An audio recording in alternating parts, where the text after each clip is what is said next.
Merhaba, ben Nesibe. Yeşilin Elinden YouTube kanalına hoş geldiniz.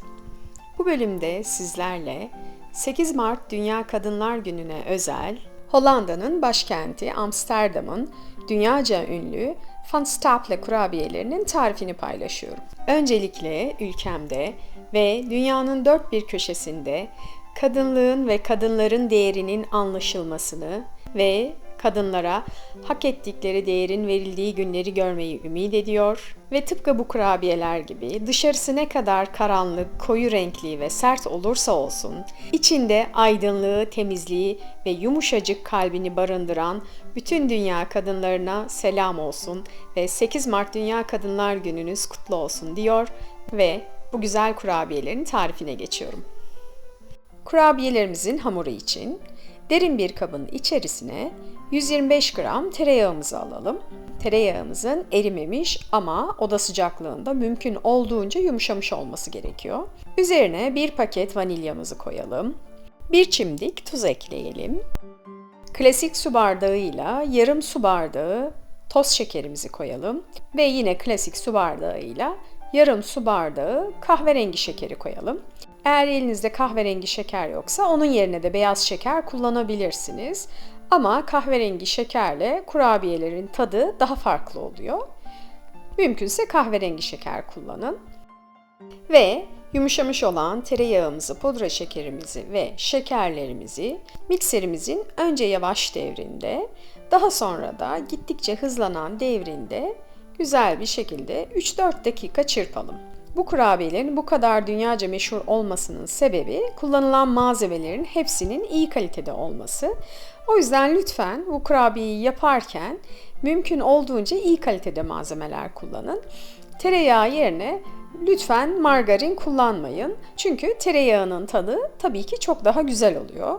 Ve aynı şekilde diğer malzemelerinizde ne kadar kaliteli malzemeler kullanırsanız Van Stapel kurabiyelerinin tadına o kadar yaklaşırsınız. Yaklaşık 3-4 dakikanın sonunda artık tereyağımız ve şekerlerimiz nispeten birbiriyle bütünleşmiş olacaklar.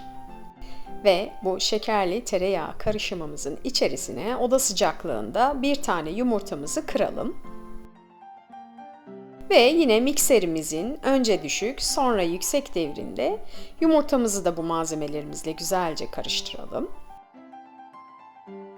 Karıştırma sırasında malzemelerin bir kısmı karıştırma kabımızın etrafına sıçradığı için bir spatula yardımıyla zaman zaman kabımızın etrafındaki malzemeleri de toparlayıp yine karışıma ekleyip mikserle karıştırmaya devam edelim. Bu hamur şekerli bir hamur olduğu için bu aşamayı yapmamız önemli. Yoksa kabınızın etrafında kalan malzemelerde olan şekerler kurabiyenizin yapısını bozar. O yüzden kurabiyemizin hamurunun mümkün olduğunca homojen olması için karıştırma esnasında zaman zaman spatula yardımıyla etrafındaki hamurları da toplayıp hamurumuza dahil edelim ve çırpmamıza devam edelim.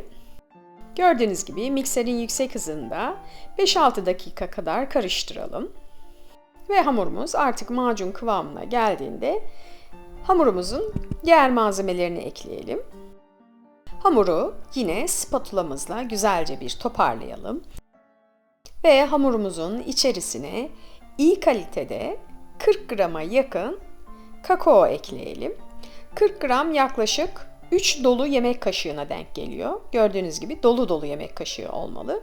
Kakaomuzu eklerken lütfen eleyerek ekleyelim. Çünkü kakao kimyasal yapısından dolayı çok kolaylıkla nem kapar ve pütür pütür olma eğilimindedir. O yüzden kakaomuzu lütfen eleyerek ekleyelim. Böyle olunca kurabiyenizin kalitesi çok daha güzel olacaktır. Ve kakaomuzu eleyip ekledikten sonra da eğer elinizde varsa bir tatlı kaşığına yakın granül hazır kahve ekleyelim. Ama eğer elinizde yoksa bunu eklemeyebilirsiniz ya da eklemek istemiyorsanız eklemeyebilirsiniz. Fakat yoğun çikolatalı tariflerde bir tatlı kaşığına yakın granül kahve eklediğiniz zaman o çikolatanın tadını çok daha ortaya çıkartıyor ve çikolatanın rengini de çok daha koyu gösteriyor. Unumuzu eklemeden önce spatulamız yardımıyla bütün malzemelerimizi güzelce bir karıştıralım ki böylelikle kakao ve kahve tereyağıyla güzel bir şekilde buluşmuş olsun. Kakaolu hamurumuza artık unumuzu ekleyebiliriz. Bunun için yine klasik su bardağıyla 1 bardak artı 1 bardaktan 2 parmak eksik un ekleyelim. Ve unumuzu da lütfen yine kakaomuz gibi eleyerek ekleyelim. İkinci bardakta gördüğünüz gibi bir bütün bardaktan 2 parmak kadar eksik. Yine bu unumuzu da eleyerek hamurumuza ekleyelim. Ve yaklaşık yarım çay kaşığı kadar karbonat ekleyelim. Lütfen bu kabartma tozu değil, bu karbonat. Kabartma tozu eklerseniz kurabiyeleriniz kabaracaktır. Oysa ki bizim istediğimiz kabaran bir kurabiye değil. Ve spatulamız yardımıyla önce yavaş yavaş sonra da güzel bir şekilde karıştıralım.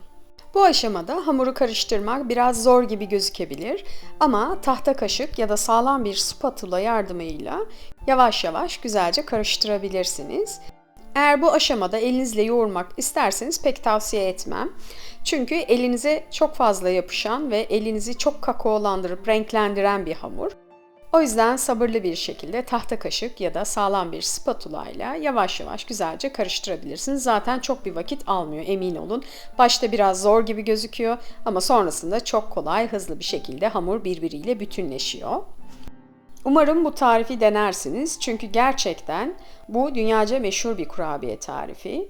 Belki sürekli yapılacak bir tarif değil çünkü içerisinde yoğun miktarda çikolata var.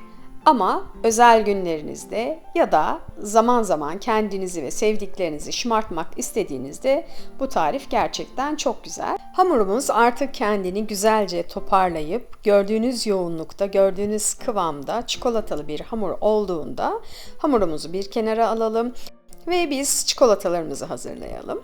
Bunun için yaklaşık 100-150 gram kadar kuvertür çikolatayı bıçak yardımıyla küçük küçük doğrayalım. Siz istiyorsanız damla çikolata da kullanabilirsiniz. Ben bitter çikolata kullandım. Siz isterseniz sütlü çikolata da kullanabilirsiniz. Çikolatamızı gördüğünüz gibi çok iri parçalar olmayacak şekilde doğrayalım. Ama çok da küçültmeyelim lütfen. Rende gibi de olmasın. Kurabiyemiz fırında piştiği zaman o çikolata parçalarının da erimesi çok güzel bir etki yaratıyor. O yüzden gördüğünüz gibi yaklaşık damla çikolata büyüklüğünde çikolatamızı doğrayalım. Ve doğramış olduğumuz kuvertür çikolatamızı da hamurumuza ekleyelim. Ve hamurumuzu yine spatula ya da tahta kaşık yardımıyla çikolatalarımız hemen hemen her tarafına homojen bir şekilde dağılacak şekilde karıştıralım. Bu aşamada çikolataların çok homojen dağılması mümkün olmayabilir. Bu önemli değil. Siz daha sonra hamurunuza şekil verirken elinizle de çikolataları eşit şekilde dağıtabilirsiniz. Çikolatalarımızı da hamurumuzda böyle karıştırdıktan sonra artık kurabiyelerimiz için parçalar halinde bölelim. Kurabiyenin hamuruyla daha rahat çalışmak için istiyorsanız bu aşamada hamurunuzu buzdolabında 10-15 dakika kadar dinlendirebilirsiniz. Ama ben önce hamurdan parçalar alıyorum ve küçük tabakçıklar şeklinde şekillendirip ondan sonra buzdolabına koyuyorum. Böylelikle bir sonraki aşamada içinin beyaz çikolatalarını doldurmam aşamasında benim için daha kolaylık oluyor. Ama istiyorsanız siz bütün olarak dondurup ondan sonra parçalar yapabilirsiniz. Hamurumuzdan gördüğünüz gibi mandalina büyüklüklerinde parçalar alalım ve elimizle önce iyice bir sıkıştıralım. Hamurun sıkışması önemli, yoksa sonra dağılabilir. Elimizle önce iyice bir sıkıştıralım, yuvarlak haline getirelim ve sonra küçük tabakçıklar yapalım. Bu tamamen benim zaman içerisinde bulduğum bir yöntem. Yoksa siz istiyorsanız sadece yuvarlaklar yapıp buzdolabına koyup ondan sonra da içerisine çikolata koyarak yapabilirsiniz. Ama ben böyle tabakçıklar yapıp buzdolabına koyduğumda bir sonraki aşama çok daha kolay oluyor. Bütün hamurlarımızı istediğimiz büyüklükte ve şekilde hazırladıktan sonra artık buzdolabına dinlenmeye bırakalım. Biz de bu sırada kurabiyemizin iç harcı olan beyaz çikolatamızı hazırlayalım. Kurabiyelerimizin içerisine eriyecek çikolata olarak istediğiniz çikolatayı kullanabilirsiniz. Tabii ki orijinal Van Stapel kurabiyelerinin içinde beyaz çikolata kullanılıyor. Yaklaşık 100-150 gram kadar beyaz çikolatayı ya da istediğiniz çeşit çikolatayı küçük küçük kareler halinde keselim. Çikolatalarımızı çok küçültmeyelim lütfen. Gördüğünüz gibi kareler halinde keselim. Kurabiyelerinizin içerisinde kullanacağınız çikolata miktarı tamamıyla sizin zevkinize kalmış. Çok dolu dolu akışkan çikolatalı olsun istiyorsanız 150 gram civarı yeterlidir. Ama daha normal seviyede olsun istiyorsanız 100 gram da gayet yeterli oluyor. Hazırlamış olduğunuz beyaz çikolataları kurabiye sayısına yetecek kadar eşit bir şekilde kullanın lütfen. Gördüğünüz gibi tabak haline getirmiş olduğumuz kurabiye hamurumuzun içerisine istediğimiz miktar beyaz çikolatayı koyalım. Önce yavaş yavaş tabağımızın ağzını kapatalım. Gördüğünüz gibi avucumla iyice sıkıyorum. İyice hamurun bütünleşmesi için ve sonra da elimle yuvarlıyorum. Ben hamurları 5-6 dakika gibi bir süre derin dondurucuda bekletmiştim. O yüzden çalışmam çok kolay oldu. Böyle bütün kurabiyelerimizin içini beyaz çikolatayla doldurduktan sonra fırın kağıdı serilmiş bir tepsiye hazırlamış olduğumuz kurabiyelerimizi aralarında mesafe olacak şekilde koyalım ve önceden ısıtılmış alt üst ayar 175 derecede 10-12 dakika kadar pişirelim. Lütfen kurabiyelerinizi fırınınızda 12-13 dakikadan daha fazla tutmayın. Çünkü bu kurabiyeler çok fazla fırında tutulduğu zaman sertleşir ve o zaman istediğimiz sonucu alamayız. Biz fırından çıkardığımızda kurabiyeler hala yumuşak halde oluyorlar. Fırından çıktıktan sonra bir 5-6 dakika kadar fırın tepsisinde dinlendikten sonra servis tabağına alalım. Lütfen daha önce almaya çalışmayalım. Çünkü daha önce almaya çalışırsak kurabiyelerimiz dağılacaktır, parçalanacaktır. Ve kurabiyelerimizi gönlümüzce servis edelim. İster çay yanında, ister kahve yanında, isterseniz soğuk süt yanında bu kurabiyeleri sevdiklerinizle paylaşın. Beğeni ve yorumlarınızı da lütfen benimle paylaşmayı unutmayın. Emeğimi beğendiyseniz beğen tuşuna basmayı, bu dünyaca ünlü kurabiye tarifini başkalarıyla paylaşmak istiyorsanız tarifimin linkini paylaşmayı, mutfağımda pişen diğer lezzetlerden haberdar olmak istiyorsanız kanalıma abone olup zil sesini açmayı lütfen unutmayın. Başka tariflerde buluşmak üzere sevdiklerinizle birlikte afiyetle kalın.